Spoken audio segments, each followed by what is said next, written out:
Hello everyone, welcome back to our channel. आज हम करने वाले हैं क्लास 12th अकाउंटेंसी का चैप्टर गुडविल। गुडविल के बारे में थोड़ी सी हम डेफिनेशंस, थ्योरेटिकल पार्ट आज हम कवर करते हैं। तो चलिए आइए समझते हैं गुडविल होता क्या है। देखो, गुडविल का मतलब होता है किसी भी कंपनी की रेप्यूटेशन।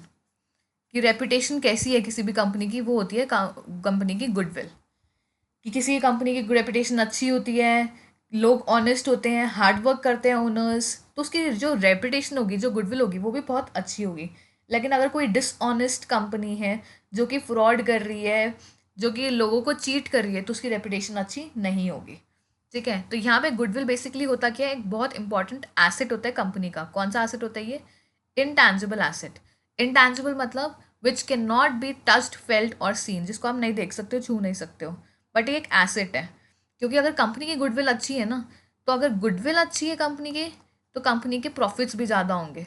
क्योंकि कंपनी की ब्रांड इमेज अच्छी होगी, तो लोग क्या करेंगे, उसको, उसके प्रोडक्ट्स ज़्यादा परचेज करेंगे, उसकी जो सेल्स होगी वो भी अच्छी होगी। सेल्स अच्छी होगी, अल्टीमेटली प्रॉफिट्स भी अच्छे होते हैं। तो गुडविल बेसिकली क्या है? एक एसेट तो है बट इंटेंजिबल है, उसका कोई भी फिजिकल एग्जिस्टेंस नहीं है। ठीक है। It represents the value of companies brand. क्या रिप्रेजेंट करता है कि कंपनी की ब्रांड वैल्यू क्या है, कस्टमर के साथ रिलेशनशिप कैसा है, एम्प्लॉयज़ का रिलेशनशिप कैसा है, और बाकी फैक्टर्स भी। तो ये टोटली इनकी वजह से क्या होती है, कंपनी की अर्निंग्स भी इम्पैक्ट करती है। तो अगर कंपनी के कस्टमर्स के साथ रिलेशनशिप अच्छा है, तो अर्निंग्स भी अच्छी होगी। एम्प्लॉय रिलेशनशिप अच्छा है, तो बेसिकली उसका क्या होगा, डायरेक्ट इम्पैक्ट आपके प्रॉफिट्स पे भी पड़ता है, कंपनी के प्रॉफिट्स पे भी पड़ता है। तो गुडविल क्या होती है, एक प्रोबेबिलिटी होती है कि किस तरीके से कंपनी की एक रेपुटेशन है उसके कस्टमर्स के आइज में। अगर रेपुटेशन इज गुड, तो मतलब क्या है, कंपनी के लिए एक अच्छा, एक पॉजिटिव इम्पैक्ट लेके आएगी वो चीज़। तो बेसिकली क्या होता है, ये एक इंटैंजिबल एसेट भी होता है। अगर हम इसके फीचर्स की बात करें, अगर हम गुडविल के कुछ फीचर्स की बात करें, तो फीचर्स क्या क्या हो गए? सबसे पहले आप ये लिख सकते हो कि ये क्या है, इंटैंजिबल नेचर, इंटैंजिबल एसेट है। इंटैंजिबल एसेट का मतलब क्या होता है? Which can not be touched, which can not be seen. But intangible asset के कुछ एग्जाम्पल्स भी होते हैं, जैसे क्या होते हैं, पेटेंट्स इंटैंजिबल है, ट्रेडमार्क इंटैंजिबल है, कॉपीराइट इंटैंजिबल है। ठीक है, तो इस तरीके से गुडविल क्या है, गुडविल भी एक इंटैंजिबल एसेट है। सेकंड फीचर क्या होता है, बहुत ज़्यादा वैल्यूएबल होता है। वैल्यूएबल मतलब इंपॉर्टेंट, किसी भी ऑर्गेनाइजेशन के लिए एक वैल्यूएबल एसेट है, बहुत इंपॉर्टेंट एसेट है। क्यों? इसी के बिहाफ पे कंपनी की वैल्यू डिपेंड करती है, कंपनी के प्रॉफिट्स कैसे होंगे वो इम्पैक्ट करते हैं। तो हर चीज़ें कंपनी के ऊपर ही डिपेंडेंट होती है। ये कंपनी के ऊपर ही कैसा इम्पैक्ट डाल रही है। अगर गुडविल अच्छी है, तो कंपनी का वैल्यूएशन अच्छा होगा, प्रॉफिट अच्छे होंगे, सेल्स अच्छी होगी। नहीं है तो इसका वाइस वर्सा हो जाएगा। Third,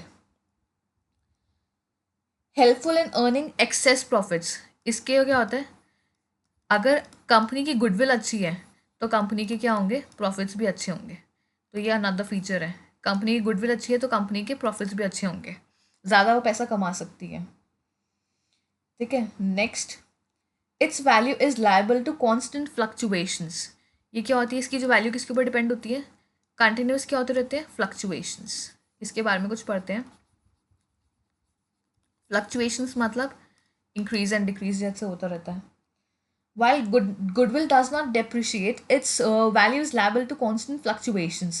It is always present at a silent asset in a business where there are super profits more than the normal, but declines in the value when decline in the earnings. So what happens is there are constant fluctuations. It never remains constant. Sometimes it increases, sometimes it decreases. So it is totally dependent upon these particular fluctuations.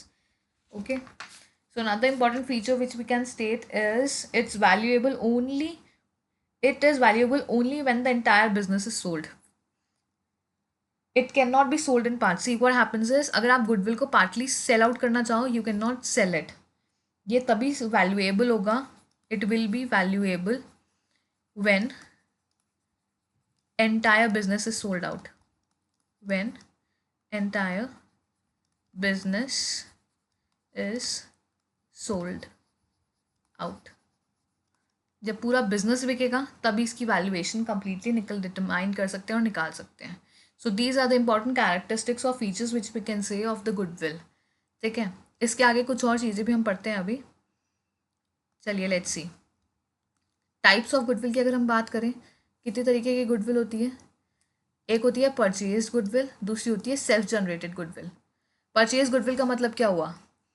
It occurs when a company boys another company at a premium over its assets. जब एक company दूसरी company को purchase करती है, उसके मान लीजिए net assets, assets minus liabilities, net assets निकल के आ रहे थे 20 लाख रुपीज़, ठीक है, लेकिन उसने परचेज कर लिया 25 लाख का। तो 5 लाख, 25 लाख माइनस 20 लाख कितना हो गया? 5 लाख। तो 5 लाख का मतलब क्या हुआ? वो उसकी क्या निकल के आई? Goodwill. 5 lakh will be the goodwill. तो परचेज करते वक्त जो उसकी रेपुटेशन के लिए पे करा है, that is the purchase goodwill. Self generated goodwill का मतलब क्या होता है? This arises internally due to business reputations, customer loyalty etcetera, but it not recognise in financial statement. देखो बेसिकली क्या होता है, ये बिजनेस की जो रेपुटेशन जनरेट होती है उसके भी हाफ पे बनती है, कस्टमर की लॉयल्टी के भी हाफ पे होती है, लेकिन ये कहीं पे भी फाइनेंशियल स्टेटमेंट में प्रेजेंट नहीं होती है। तो ये सेल्फ जनरेटेड, खुद कंपनी ने अपनी एक रेपुटेशन बनाई है, ब्रांड लॉयल्टी बनाई है, कस्टमर लॉयल्टी बनाई है, अच्छे प्रोडक्ट्स प्रोवाइड करके, गुड क्वालिटी के प्रोडक्ट्स टाइमली प्रोवाइड करके, तो that is self generated goodwill. ठीक है, फॉर्मूला अभी हम स्किप करते हैं, अभी हम न्यूमेरिकल क्वेश्चन करने वाले हैं नेक्स्ट लेक्चर में, तो उसमें हम ये कवर करते रहेंगे फॉर्मूलाज। ट्रीटमेंट ऑफ गुडविल के बारे में छोटा सा ब्रीफ मैं आपको दे देती हूँ, ये भी हम नेक्स्ट वीडियो में डिटेल में कवर करेंगे। देखिए, treatment of goodwill, balance sheet की अगर हम बात करें, goodwill is recorded as a non current asset. Balance sheet में एसेट साइड में रिकॉर्ड होती है कहाँ पे? Non current assets. दो तरह के एसेट्स हो गए, करंट एसेट्स और नॉन करंट एसेट्स। तो नॉन करंट एसेट्स में रिकॉर्ड होती है। नॉन करंट मतलब assets which give you benefit for more than 1 years. अगर मोर देन 1 ईयर का बेनिफिट आपको मिल रहा है तो नॉन करंट हो गया, लेस देन 1 ईयर तो करंट हो गया। Amortisation, goodwill is generally not amortized but is subject to annual impairment test to determine if its carrying value exceeds its recoverable amount। इस पॉइंट को भी अभी आप स्किप कर सकते हो, जब हम करेंगे डिटेल में तो हम आपको बताएंगे कि इसको अमोर्टाइज नहीं करते, वैल्यू डिप्रिशिएट होगी नहीं होगी क्या होगा, तो इसके बारे में अभी डिटेल में हम नेक्स्ट में बात करेंगे। Impairment, if goodwill is impaired it must be written down affecting the income statement. अगर गुडविल इम्पेयर होती है, बेसिकली हम ये सारे पॉइंट्स ना न्यूमेरिकल तरीके से पढ़ेंगे। आगे हम एक एक क्वेश्चन करने वाले हैं और इसमें आपको एक एक चीज़ का मतलब समझ में आएगा, क्या इम्पेयरमेंट हो गया, क्या अमोर्टाइजेशन हो गया।